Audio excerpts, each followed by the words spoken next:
야곱은 그 형 에서와 함께 쌍둥이로 태어났습니다. 그들의 아버지는 이삭이요 어머니는 리브가였습니다. 이삭은 믿음의 조상 아브라함의 100세 때에, 그의 아내 사라 90세 때에 태어난 아들이요, 리브가는 부두엘, 이 부두엘은 아브라함의 동생, 그 형제인 나홀의 아들로 태어난 사람입니다. 이 나홀이 밀가에게 낳은 아들이 부두엘입니다. 이 부두엘의 딸, 거기가 리브가이고, 또 리브가의 오라버니가 라반이라고 성경에 나와 있습니다. 야곱은 이삭이 40살에 리브가와 결혼하였다고 이야기하고 20년 동안 아들이 없다가 20년 만에 쌍둥이 아들을 낳게 되죠. 그 쌍둥이 아들이 바로 에서와 야곱, 오늘의 주인공들은 야곱을 함께 낳게 됩니다. 창세기 25장 19절 이하에 보면 아브라함의 아들 이삭의 후예는 이러하니라. 아브라함이 이삭을 낳았고 이삭은 40세에 리브가를 취하여 아내를 삼았으니 리브가는 밧단 아람 족속 중 버두엘의 딸이요 아람 족속 중 라반의 누이였더라. 이삭이 그 아내가 잉태하지 못하므로 그를 위하여 여호와께 간구하며 여호와께서 그 간구를 들으셨으므로 그 아내 리브가가 잉태하였더니 아이들이 그의 태 속에서 싸우는지라. 그가 가로되 이 같으면 내가 어찌할꼬 하고 가서 여호와께 묻자온대 여호와께서 그에게 이르시되 두 국민이 내 태중에 있구나. 두 민족이 내 복중에서부터 나누이리라. 이 족속이 저 족속보다 강하겠고 큰 자가 어린 자를 섬기리라 하셨더라. 그 해산 기한이 차서 태에 해산할 기한이 차서 드디어 쌍둥이가 태어나게 되었습니다. 먼저 나온 자는 붉고 전신이 갓옷 같아서, 이 갓옷이라고 하는 말은 털이 나 있는 가죽 모양을 말하는데 에서의 모양이 그렇다고 해서 이름을 에서라고 하였고, 후에 나온 아우는 손으로 에서의 발꿈치를 잡았으므로 그 이름이 그대로 발꿈치를 잡았다는 뜻의 야곱이라고 이름했습니다. 리브가가 그들을 낳을 때에 이삭이 60세였습니다. 40살에 결혼하고 20년 만에 그런 쌍둥이를 낳게 되었습니다. 여기 아주 중요한 내용이 담겨져 있습니다. 이미도 우리가 잘 알고 있는 말씀이지만 이삭의 아들로 태어난 이 야곱과 에서, 그들이 리브가의 뱃속에 있었을 때에 신탁, 여러분 아마 들어보셨을 겁니다. 오라클이라고 하는 이 신탁, 하나님의 말씀, 하나님의 계시, 그런 것이죠. 이 족속이 저 족속보다 강하겠고 큰 자가 어린 자를 섬기리라. 소위 이 말씀의 뜻은 당시의 관습과 풍습을 초월하여 하나님께서 역사하신다는 겁니다. 사회의 보편적인 질서를 넘어서는 하나님의 섭리와 경륜이 있다는 겁니다. 우리가 생각하는 상상, 보편적인 것 이상으로 하나님께서 역사하심을 보여줍니다. 하나님의 절대 주권은 사회 통념의 장자권보다 훨씬 더 최우선되고 있다는 사실을 기억해야 합니다. 다시 말하면 상식과 일반적인 개념을 넘어서는 하나님의 놀라운 역사. 야곱의 출생 배후에는 이삭의 간구가 있었음을 우리가 알고 있습니다. 이삭이 간구하며 하나님께서 그의 기도를 들으셨다고 이야기합니다. 이 리브가의 기도가 있었습니다. 리브가의 기도 역시 마찬가지입니다. 그런데 리브가의 기도와 이 이삭의 기도 이외에도 우리가 추측할 수 있는 아브라함도 기도하지 않았을까요? 자, 여러분 나이를 잠깐 생각해 보겠습니다. 아브라함이 100세에 이삭을 낳았습니다. 이삭이 40세에 결혼했습니다. 60세에 쌍둥이를 낳았습니다. 쌍둥이를 낳을 때 아브라함의 나이가 몇 살이에요? 160세입니다. 그리고 아브라함 몇 세에? 175세에 죽었습니다. 그렇다면 쌍둥이가 태어날 때 아직도 15년의 생을 더 살 수 있는 아브라함을 생각합니다. 아브라함이 그때까지 뭐 했을까요? 어쩌면 100세에 낳은 그 아들이 장가를 갔으니 빨리 손자 보기를 원했을 겁니다. 그냥 손자만 기대했을까요? 우리가 상상할 수 있는 상상으로 충분히 아브라함도 그 자손을 위하여, 손자를 위하여 기도하였을 것이라고 하는 추측은 절대로 무리한 추측이 아닐 겁니다. 그렇습니다. 이러한 가운데 태어났습니다. 그런데 여러분, 이렇게 쌍둥이로 태어난 그들의 장성한 모습이 성경에 아주 잘 나타나 있습니다. 창세기 25장에 보게 되면 에서와 야곱의 모습을 아주 대조시켜 이야기하는데, 에서는 사냥꾼이었기 때문에 들 사람이 되었고 이삭이 그를 사랑하였고, 야곱은 종용한 사람인 고로 장막에 거하였는데 아무런 조건 없이 리브가가, 다시 말하면 엄마는 쌍둥이의 작은 아들을, 아빠는 쌍둥이의 큰 아들을 사랑했다고 기록합니다. 어느 날 야곱이 죽을 수 없었는데 들에 나가 사냥을 하던 이 에서가 아주 곤비한 가운데 돌아왔습니다. 형 에서가 야곱에게 말합니다. 내가 심히 곤비한데 그 붉은 것을 나로 먹게 해라.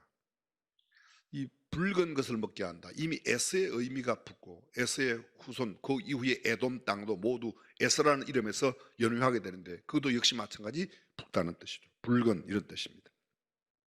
에서의 별명은 에돔이 되었습니다. 붉다는 뜻입니다. 야곱은 형 에서에게 말합니다. 장자의 명분을 내게 팔라고 이야기합니다. 그때 에서가 이렇게 말하죠.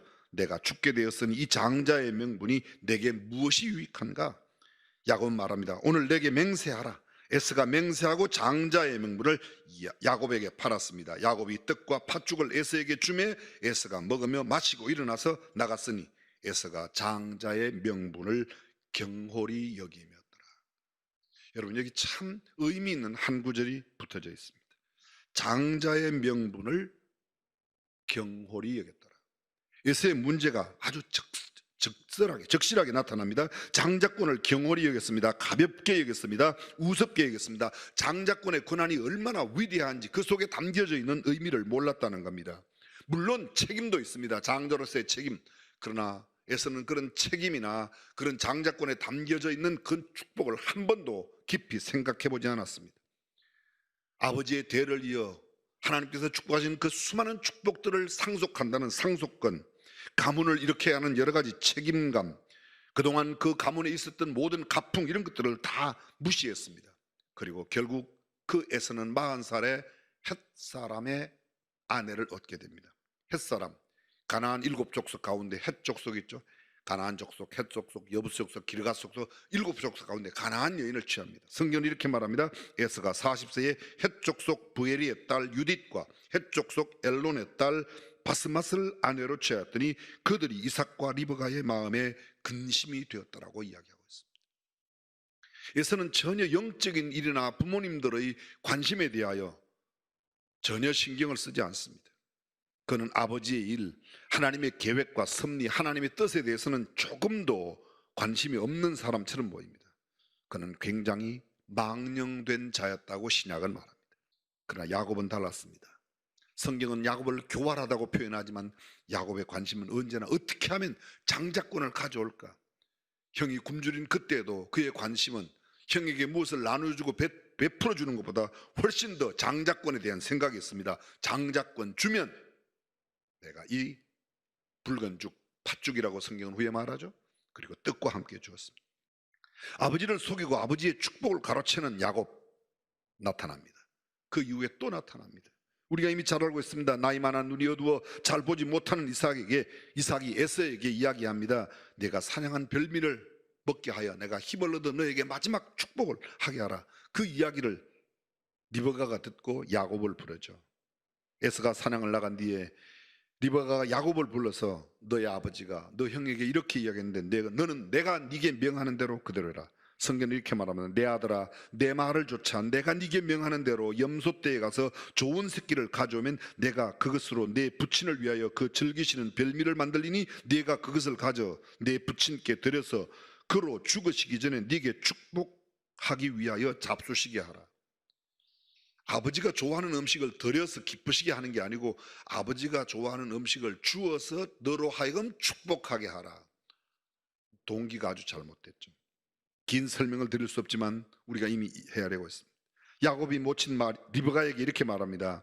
형 에서는 틀 사람이요 나는 매끈매끈한 사람인 즉 아버지께 속이는 자로 보이면 어떡하겠습니까? 복은 고사하고 저주를 받을 겁니다. 엄마 리브가가 하는 이야기가 참 보통이 아닙니다. 그가 이르되 내 아들아 너의 저주는 내게로 돌리라. 내 말만 좇고 가서 가져오라.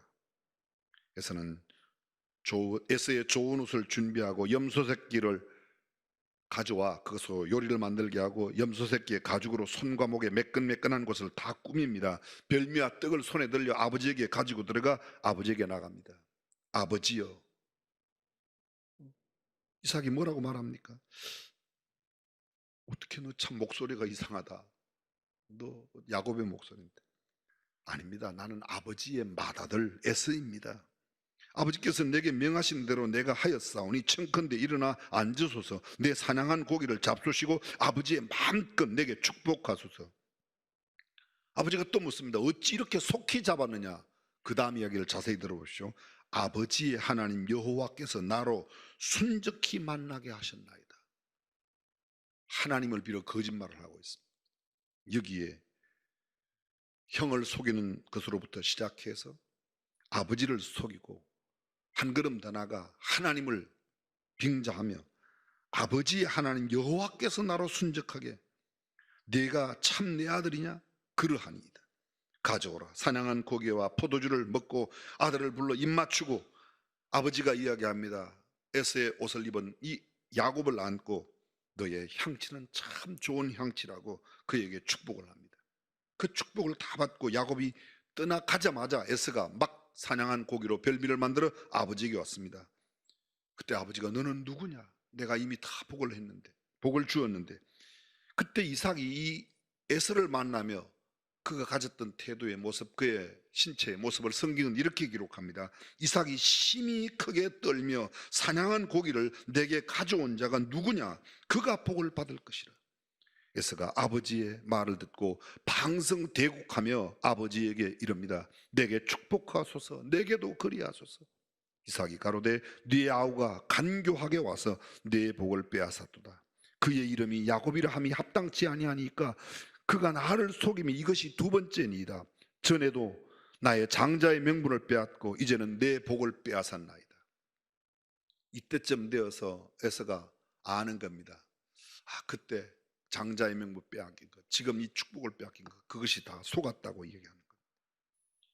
그 똑같은 장 41절에서 에서가 야곱을 미워하여 심중에 이르기를 아버지를 곡할 때가 가까웠은즉 내가 내 아우 야곱을 죽이리라. 맏아들 에서의 이 말이 리브가에게 들리며, 여러분 여기 잠깐 보십시오. 이렇게 말합니다. 에서가 심중에 이르기를, 아버지가 죽을 때가 됐다, 아버지를 위하여 곡할 때가 됐다, 아버지가 죽을 때가 됐으니까 내가 내 동생을 죽일 거야, 야곱을 죽일 거야. 무엇이에요? 심중에 이르기를. 그런데 그 다음 보십시오. 리브가가 이 말을 들었다고 말합니다. 리브가는 굉장히 센시티브한 영적인 감각을 갖고 있었어요. 지금 쌍둥이의 큰아들로 에서가 갖고 있는 마음을 다 읽어내는 겁니다. 그래서 야곱을 불러 그에게 말합니다. 너 형 에서가 너를 죽여 그 한을 풀려 하나니 내 아들아, 하란으로 가서 내 오라버니 라반에게 피하여 내 형의 노가 풀리기까지 몇 날 동안 그와 함께 가라. 내 형의 분노가 풀려 내가 자기에게 행한 것을 잊어버리면 내가 곧 보내어 너를 거기서 불러오리라. 어찌 하루에 너희 둘을 잃겠느냐. 이미 에서가 40살에 결혼함으로 인해서 이삭과 리브가는 그 아들을 잃어버렸다고 생각했습니다. 근데 그 잃어버린 아들에 의해서 마음적으로, 심적으로, 영적으로 잃어버린 그 에서에 의해서 야곱마저 죽임을 당한다면 이제는 두 아들을 다 잃게 된다고 이야기하고 있는 겁니다. 그래서 다시금 부릅니다. 이러한 일들 이후에 아버지가 에서에게 교활한 네 아우가 너의 복을 빼앗았다고 그렇게 말하지만 에석이 방성대구하고 나간 뒤에 야곱을 부릅니다. 그리고 야곱에게 이렇게 야곱에게 복을 하며 축복하며 그를 너는 너의 외갓집으로 가라고 그렇게 말합니다. 참 비극적인 모습이 나오죠. 자, 저는 이 모습을 살피기 전에 잠깐 야곱이 가졌던 속임을 보겠습니다. 자신을 에서라고 속였습니다. 아버지가 명한 대로 사냥하여 별미를 만들었다고 아버지를 속였습니다. 아버지의 하나님 여호와께서 나로 순적히 만났다고 하나님을 빙자하며 거짓말했습니다. 손과 목의 매끈매끈한 부분을 염소털로 위장했습니다. 에서의 좋은 옷으로, 형의 모습으로 그는 자신의 모든 모습을 변장했습니다. 야곱은 이 외에도 잘못한 것이 많이 있습니다. 여러분, 여기서 우리가 또 하나의 교훈을 얻을 수 있습니다. 이삭을 통해서. 이삭은 어떻습니까? 이삭이 그렇게도 순종적이었습니다. 20살 전후에 청춘, 피 끓는 청춘에도 아버지와 함께 모리아 산에가 제물로 순적하게 드려졌던 정말 순종적인 사람이었습니다. 그런데 나이가 들면서 이삭은 영적으로 둔감해집니다. 무기력한 노인의 모습을 그대로 적나라하게 드러냅니다. 분별력을 제대로 나타내지 못합니다. 유격의 대가로 축복하겠다고 별미를 요구하고 있는 이 쓸쓸한 영적으로 무뎌진 이삭의 모습을 우리는 보게 됩니다. 리브가의 모습을 보십시오. 하나님의 신탁을 왜 주장하지 않았는지 모르겠습니다. 저는 성경을 읽으면서 이렇게 말을 했어요. 야곱아, 네가 하나님의 복을 받게 돼 있어.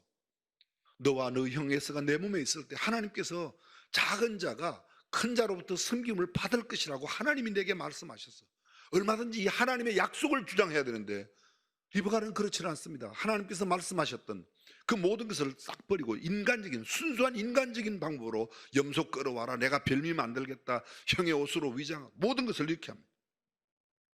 태중에 있었을 때 하나님께서 들려주셨던 아이가 뱃속에서 막 서로 뛰어놀고 다투니까 물었지 않습니까? 하나님, 앞으로 정말 이러면 어떡하겠습니까? 그때 하나님께서 충분히 말씀을 들려주었어요. 이 자가 저 자를 섬길 거야. 큰 자가 작은 자를 섬길 거야. 그가 더 하나님의 축복을 누리게 될 것이라고 이야기해 줬습니다. 그렇다면 그 말씀을 주장해야 되는데 이 리브가의 모습은 전혀 그런 모습을 나타내지 않고 있습니다. 인위적인 수단과 방법으로 하나님의 뜻을 자기가 이루려고 합니다. 작은 아들이 복을 받아야 돼.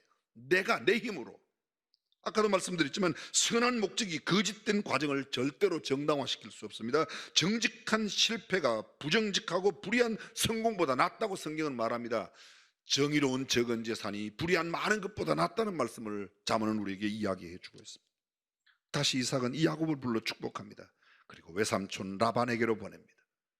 그가 보내는 이유가 무엇일까요? 무엇보다 에서가 죽이려고 하니까 그것을 도피시키기 위해서 맞습니다. 근데 더 중요한 내용을 성경은 이야기하고 있습니다.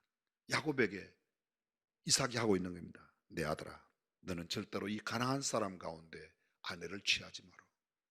햇사람 가운데 취하지 마라.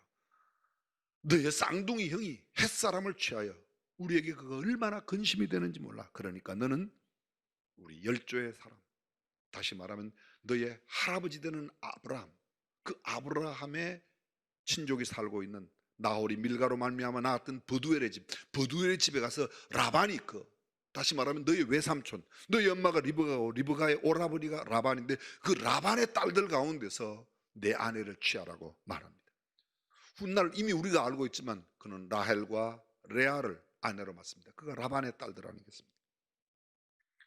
한마디로 말하면 이런 것이죠. 신앙의 정통성을 유지해라. 신앙의 순수성이 네가 눈에 보이는 아름다운 이 햇사람보다, 가나안 사람보다 더 중요하다는 겁니다. 눈에 보이는 유격의 욕구가 너의 영적인 욕구를 만족시키지 못한다는 거예요. 그래서 이삭은 그에게 말합니다. 내 아들아, 너는 이 밧단 아람으로 가서 너의 외갓집에서